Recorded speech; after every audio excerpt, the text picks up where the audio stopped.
Hi everyone, Alina from Arcadier here. Today on Inspire, we have Henry Tano, Project Manager at Savant Degrees, a leading digital innovation studio based out of Singapore. Hi Henry, how are you? Thanks for joining us. Hi, Evelina. Thanks for inviting me. Hi, everyone. This is Henry from Savant Degrees. It's my privilege to be here to share with you some of the things that we have done and also to share with you more about how to know your customer. So today I'll be just sharing with you a bit about a framework that we have based on the design thinking framework, and then we can then take it on from there. My topic of sharing today is to know your users or customers. I know that most of you are going to be entrepreneurs who's going to build your own product or the marketplace. So knowing your users is very important so that you can actually design and build your product according to who your users are and what are their needs. Before I get into the topic, just a little bit more about Savant Degrees. So this is where we work and we like to be. We are working we're working in the zone of the business, technology, and design. So we put together the business requirements, the feasibility of technology, and the usability through design, and then we present a solution to our clients. So we are actually a digital innovation studio based out of Singapore, but we have done projects in the region, including Philippines, Indonesia, and even pitching some projects in the Middle East. So these are our customers, some of our customers. So we have the privilege of working with some of these big names and have learned from them and learned through the project. Okay, as one of a Singapore minister shared during one of our product launch, he says that technology shouldn't dominate the customer experience or seek to replace the staff. Rather, it should be make the jobs of staff easier and more meaningful. So in Savant Degrees, we try not to just introduce technology for the sake of technology and always putting users before technology and to create user experience. So we embrace design thinking, and a lot of what I'm sharing today will be taken off from some of the design thinking concepts. So what is design thinking? Design thinking refers to a state of thinking or methods that help us to solve poorly structured problems. So, and always putting the user first. If you talk to designers, they're always asking the question, who are we designing this for? So as we do our know your user journey, that is the main framework that we're using. Okay, so design thinking, contrary to what a lot of companies or people think, is not about knowing the competition and try to copy them. It's not about knowing what your company wants to do. It's not about what the technology that you have, but it's about the user. And these are some of the characteristics. We do empathy. We empathize with the user. We define or refine the problem. We ideate, we prototype, and then we test. Design thinking is about getting your hands dirty. It's about going into the life of the customer or users and understanding from their point of view and to design for them. So a lot of time in designing product or creating new businesses, we do a lot of guesswork. Guessing is actually expensive because if you guess wrongly, then you could be out of business. And guessing put you in a competitive disadvantage because you have to acknowledge that you do not know the customer that you are serving, and therefore have to learn more about them. And guessing is arrogant, thinking that you know your customer very well, and therefore making assumptions that is not correct. So we always say that stop wasting time by guessing and just do validation. There's a change in perspective, even in our own experience when we deal with big businesses, is to move from a development-centric or organization-centric thinking to a consumer or user-centric thinking. It's about putting your user in the middle and then designing an experience for them. In the past, companies tend to design their product or their services based on their own perspective. Through this, the diagram on the left, where you have the HQ, the branches, and then you reach out to the consumers. But today we believe that it's about putting the user in the middle, understanding his community, and therefore creating experience that will reach out to him. So how do we know your customer? How do you know your customer? Okay, we have two exercises that we always do with a client. One is to craft and design a persona, and the other one is to map their user journeys. Let me go through them one by one. So these are the 5 steps that we go through. First is to identify your persona, and then shortlist your targeted persona, and then to map out their user journey, their day-to-day interaction with your product. And then you assign positive or negative feelings that they have as they interact with your intended product or system. And then finally, you target those points, and then you create a solution out of that. How do you craft a persona? So this is a sample, a template that we use normally. You give the persona a profile, name, a role. Like a role could be just a characteristic that you give them. Location, where they stay. It is important for some product design. And then, of course, what are their traits? You also want to talk about their key activities, what they like to do, what they always do, and a goal statement. Okay, why do we need to do all this? It is basically trying to enrich your persona, to give a life to him or her, so that later on when you design the user journey, you would be able to assume some of the feelings that they might go through. And again, as we always advise our customer, do not be too vague when you craft your persona. A lot of time when we ask a customer who is the persona you are targeting, they always say working adult, 20 to 40. This is a very vague persona, and therefore when you design your user journey, it's going to be very hard for you to identify or pinpoint their pains and their positive feelings. So do not be worried or afraid that you are making wrong assumptions as you craft out a persona, because the next step after you do all this is to validate. So it's better that you make a very specific persona and to validate it quickly, rather than a big persona and always be in the dark of who the persona is. So what if we could identify and know our consumer and their behavior better, so that we can respond with more impact? So the whole idea about creating and crafting persona is for us to do that.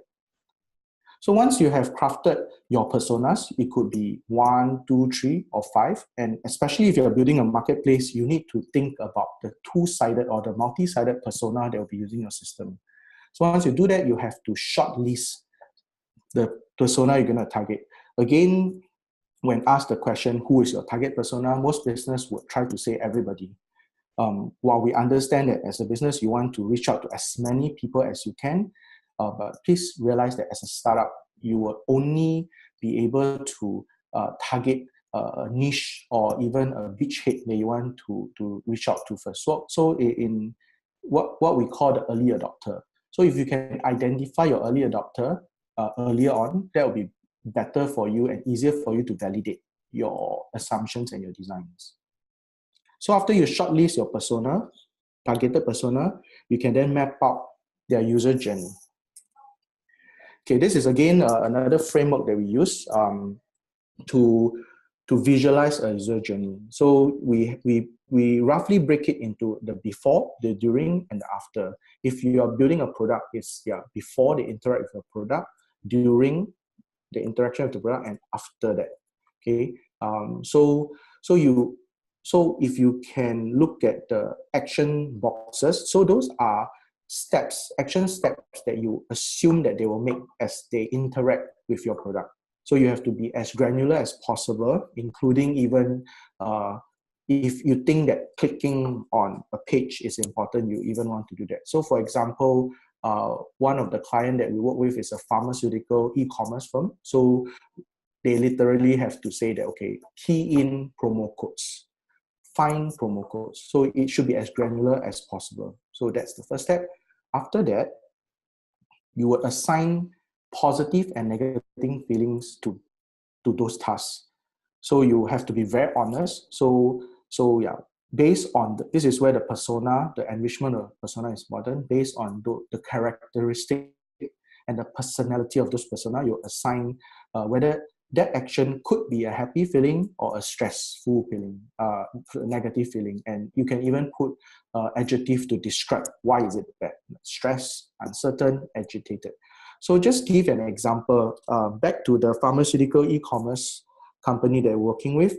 So one of their feature in their platform was to force users to look for promo code, hunt for promo code within another part of the system.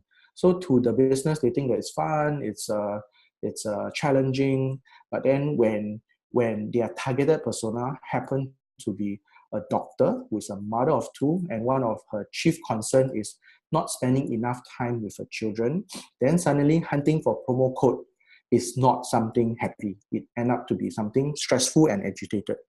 And interestingly, the team was able to validate that by actually talking to a doctor who is a mother of two, and she complained that, yeah, making me hunt for vouchers promo code is really a very stressful event because I really already have no time.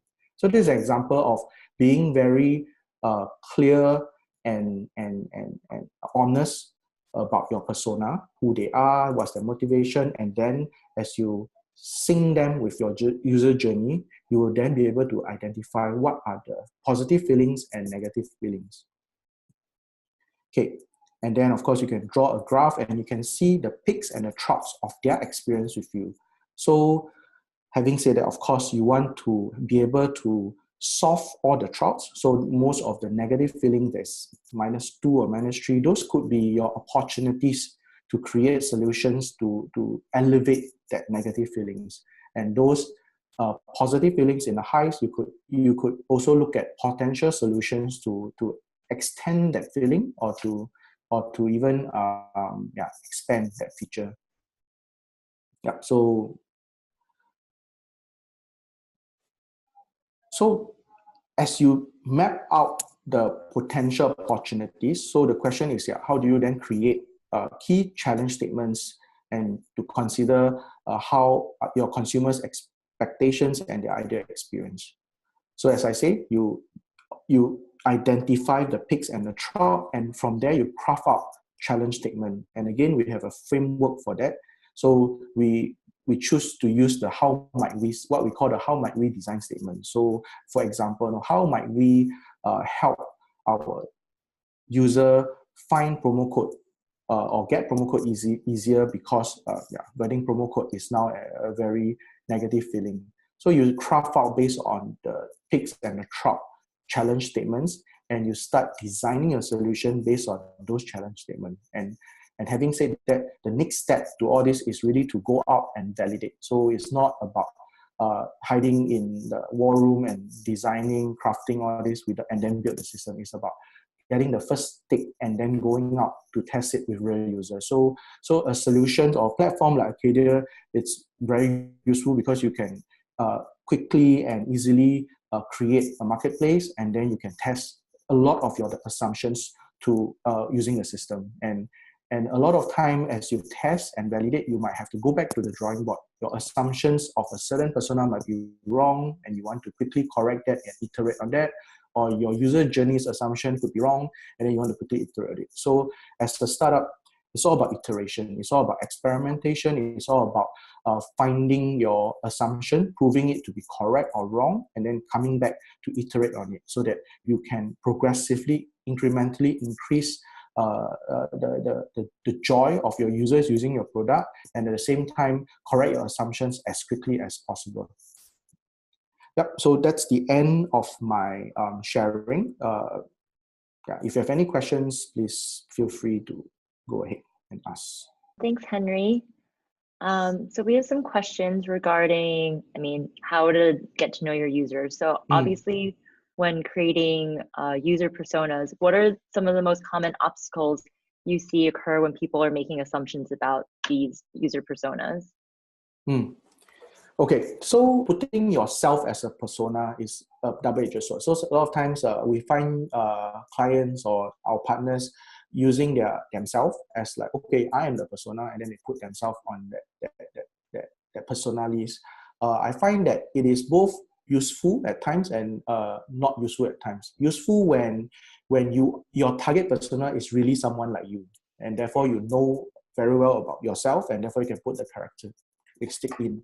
It's not useful when actually the target persona is not you, it's actually someone else. Therefore, you might be over biased as you try to craft a persona based on yourself.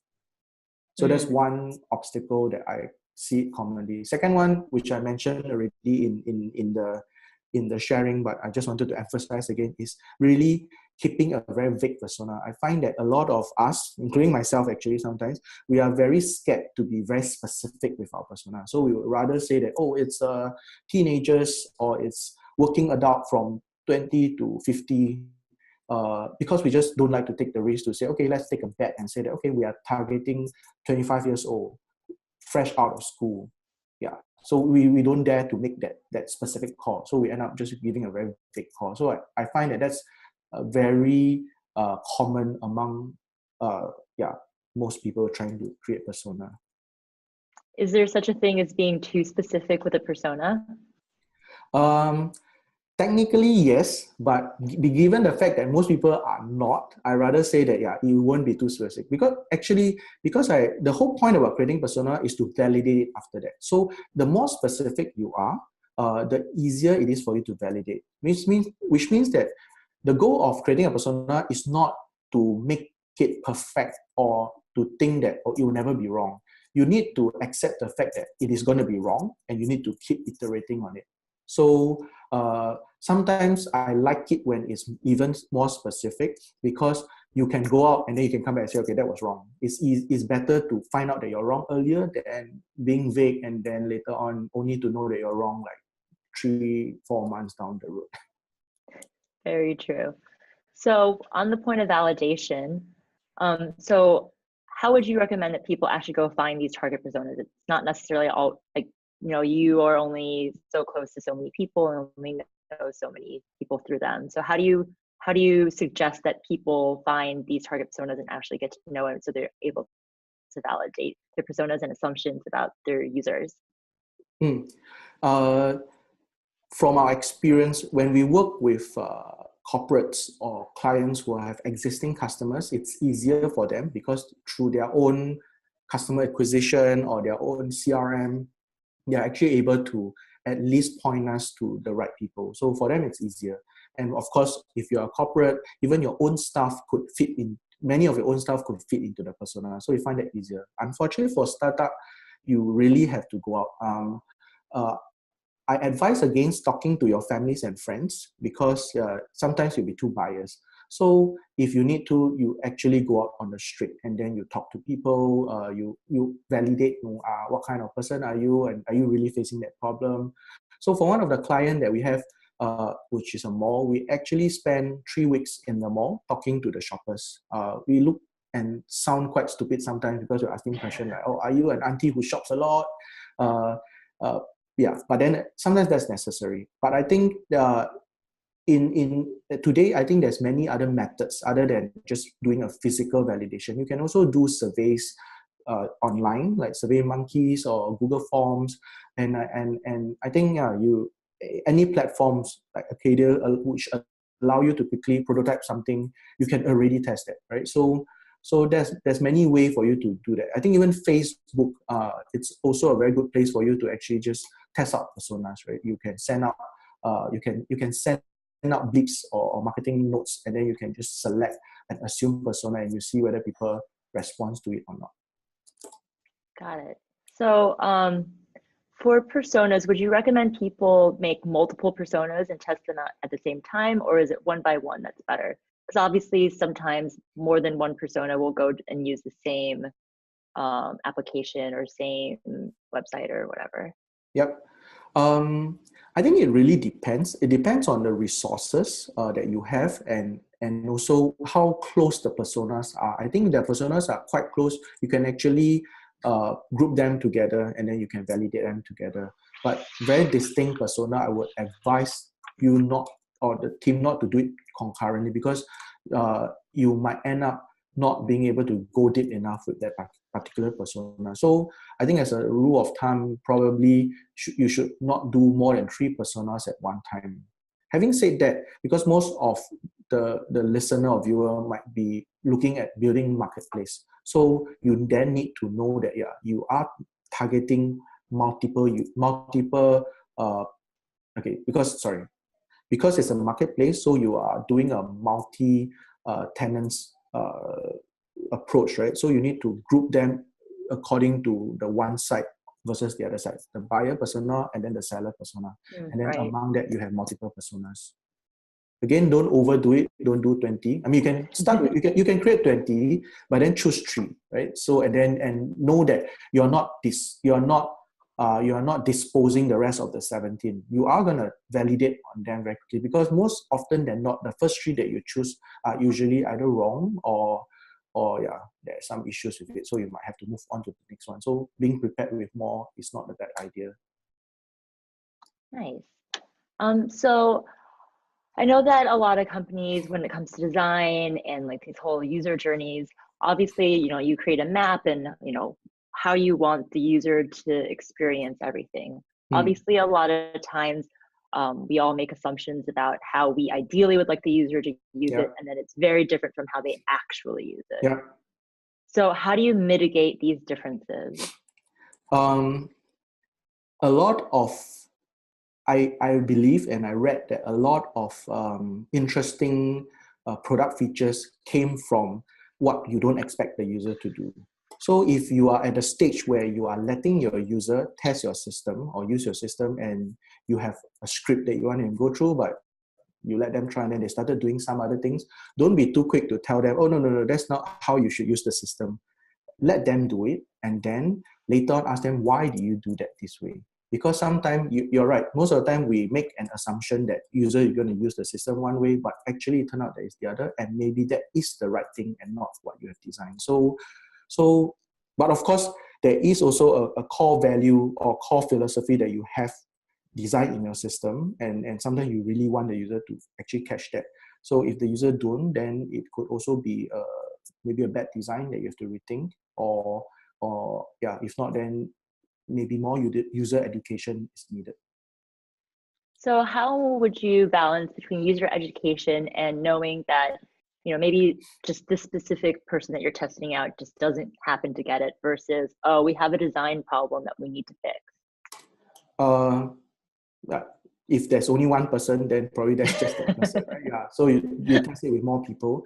I think what I like with one of an example that I've been through myself is that the product manager literally just throw me and use the system without any instructions. I'm supposed to figure out myself. So you could do such tests. You just let them do it without any instructions, and you see their behavior. Again, most applications today are designed to be intuitive. So if that is what you are intending it to be, then you want to see whether the user can intuitively figure out what to do.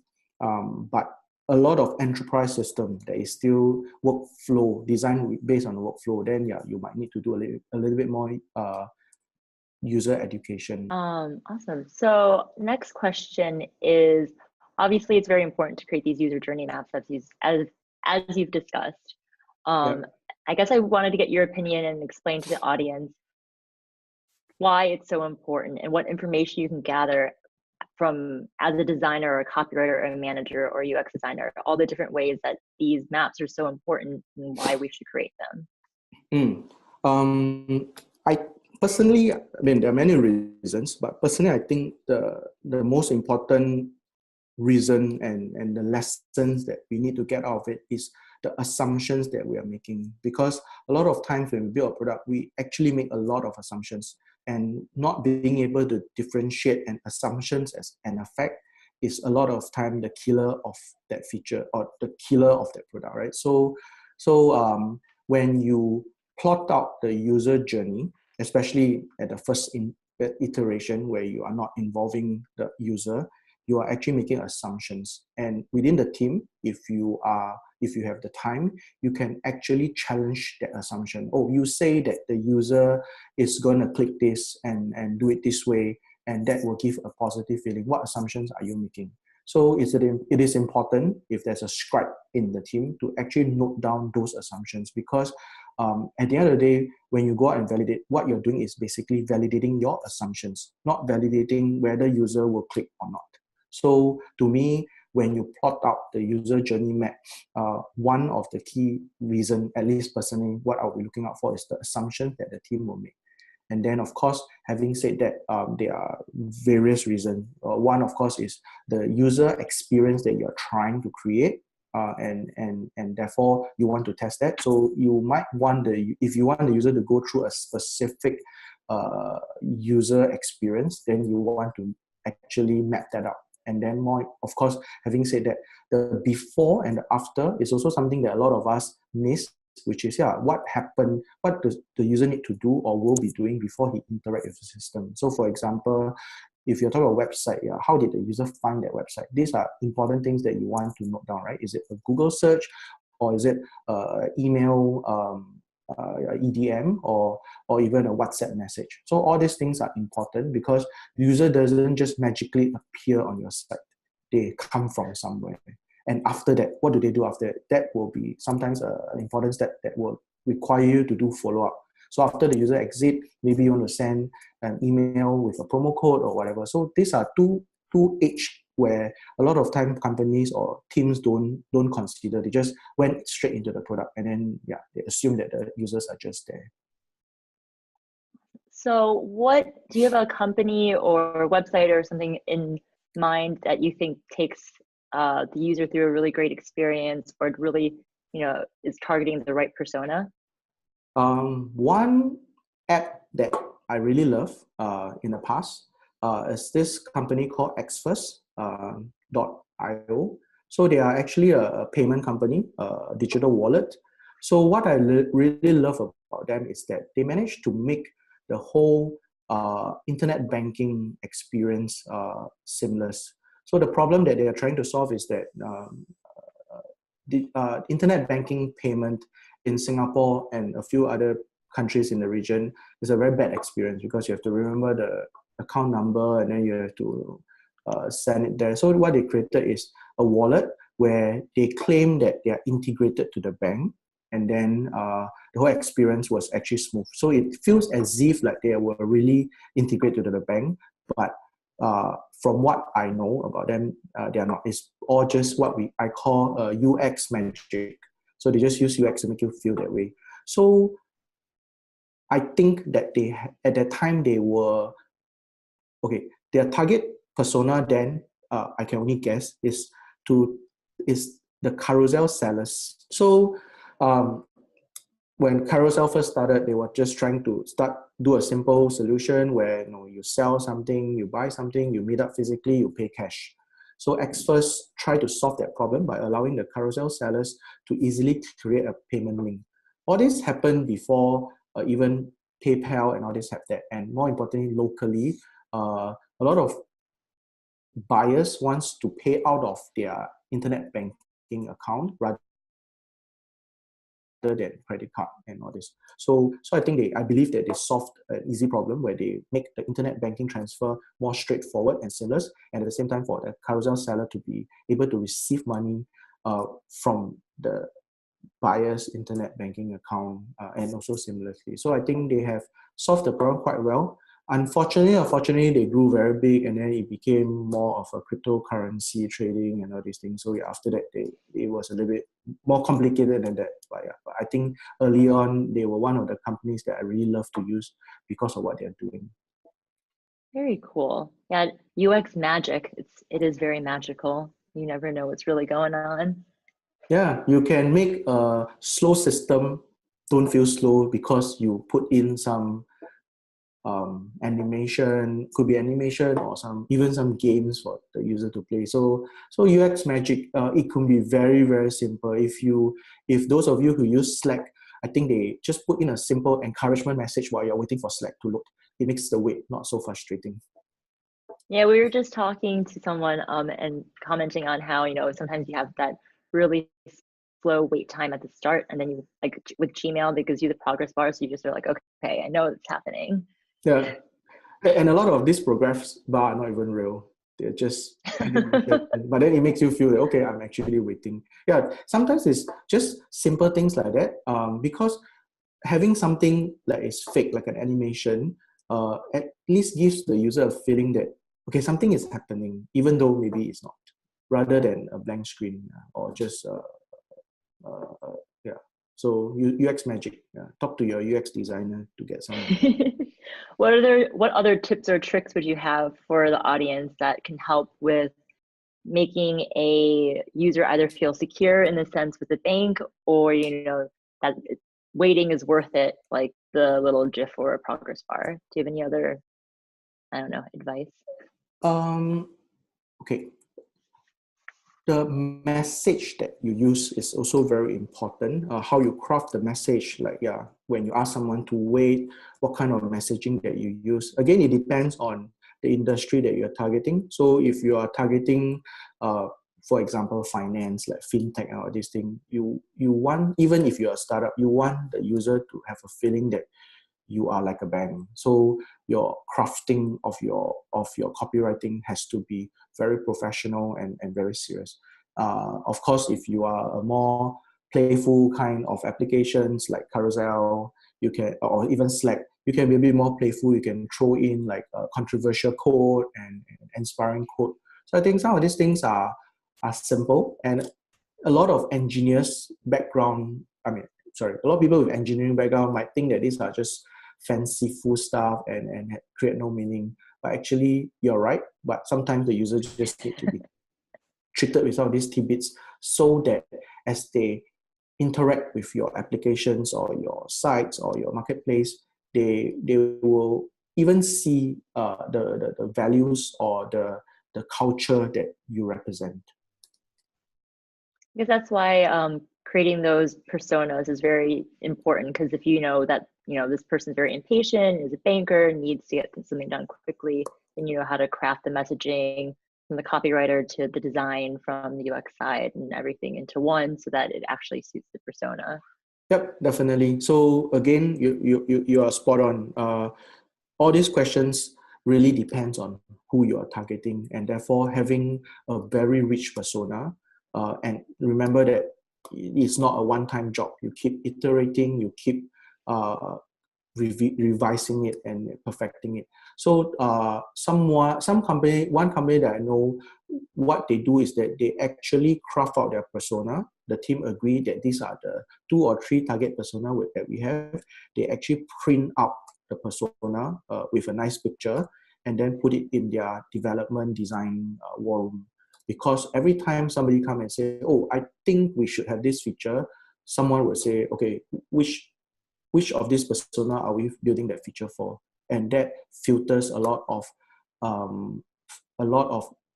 wishes and whistles away, because you are building for the personas, not for the loud voice someone manager in the team. That's very good advice. Like, it's really important just to always keep in mind who you're actually building it for, and have that constant reminder that this might be a nice feature, but maybe it's not actually necessary right now. Yeah, correct. Yeah. Awesome. So obviously target personas are very important, but what happens if there is like a wide range of personas for the general public? Maybe it's something like, I don't know, like Amazon, or I don't even know. Like, there's obviously certain applications that we all use, something maybe as simple as Uber or something. What's your advice for those companies that are trying to really reach, the masses? Yep. If you are huge corporates with like millions and millions of dollars to burn, then just go ahead and target everybody. But most of us are from startup, so you only have a limited resource. So you have to define and realize and quickly validate who will be your early adopter. So it is based on the whole concept of crossing the chasm. So you can never reach out to everybody, especially a startup. You have to take bets. So to de-risk that bet is that you have to quickly be able to quickly validate and change if you need to. But always still choose, because even if you're targeting everybody, eventually you need that first group of early adopter to come in. So contrary to what everybody think, Amazon didn't target everybody. They targeted people who want to buy books online. And I don't think it was everybody then. Uber only targeted people who are, okay, I don't know who Uber was trying to target, but I can imagine that they will only be targeting people who are willing to go onto a stranger car before it became common. So there are certain persona that you are targeting if you go deeper into what assumptions that you are making. So again, it's not an uncommon mistake. Even myself make such a mistake. Yeah, we always want to target everybody, but then again, if you talk to designers, especially, they will always ask you, who are we designing this for? So sometimes that's a very good litmus test. And as product managers or as entrepreneurs, you need to define who is that first group of early adopter. It could be a small group, it could be 10 people that you are targeting, but at least if you can successfully target them, you can move on to the next group. So few concepts that we always talk about, the beachhead that you're trying to create, the first 10 or 20 fanatical fans that you are reaching out. Because so these are all the things that you have to think about before you then think about a bigger mass of audience. Awesome. Yeah, I guess it's always, so how would you tell people if they're really having a hard time deciding, how do you normally steer or help your clients decide who in the end is going to be their first target persona? So yeah, the user journey is sometimes a good place to actually identify whether you're targeting the right persona or whether you should focus on a certain persona. Because if you have assumptions that this feature will solve a certain problem, so based on the user journey and the different persona, you can tell which is the persona that is most affected by this problem. So for personas that may not be so much affected, or let's say you're looking for a problem they're trying to solve, and to this persona they are not, it's not a big pain to them, or they can live with it, then they may not be your first target, right? Same for the positive feeling. If there are personas that might just be okay, good to have, but I don't really care, then they may not be your first persona. So sometimes going through the user journey and talking to them to validate the user journey will help you realize that, okay, it may not be a problem that everybody face, or rather it may not be the same weightage that they put, and therefore you may not be able to target all of them. So going back to your presentation, you talked about design thinking and how it can answer poorly structured problems. What's an example of a poorly structured problem? Some examples of poorly structured problem could be like trying to solve a very vague problem. So for example, how can we bring youth back to the shopping mall, right? So it is a problem, but then it's poorly structured because at this stage, you have not defined why they are not going back, who are actually youth that you're referring to, and all this. So poorly structured problem could be just a problem statement that isn't clear, or a lot of assumptions have to be made in order to answer it. So this is the kind of problem that actually most companies have when they come to us. So they'll come to us with a very high level brief. Sometimes it's not even considered a brief. They just want to do something, and then we would help them by going through the series of persona crafting, user journey to define, okay, so what problem are you trying to solve? So one of the interesting thing that we always say to each other is always, what a problem are we actually trying to solve? So you not answer that, then it is a poorly structured problem. Yeah, I would assume that if you can't answer that question, or if you don't know what the problem is, it's very hard to solve it.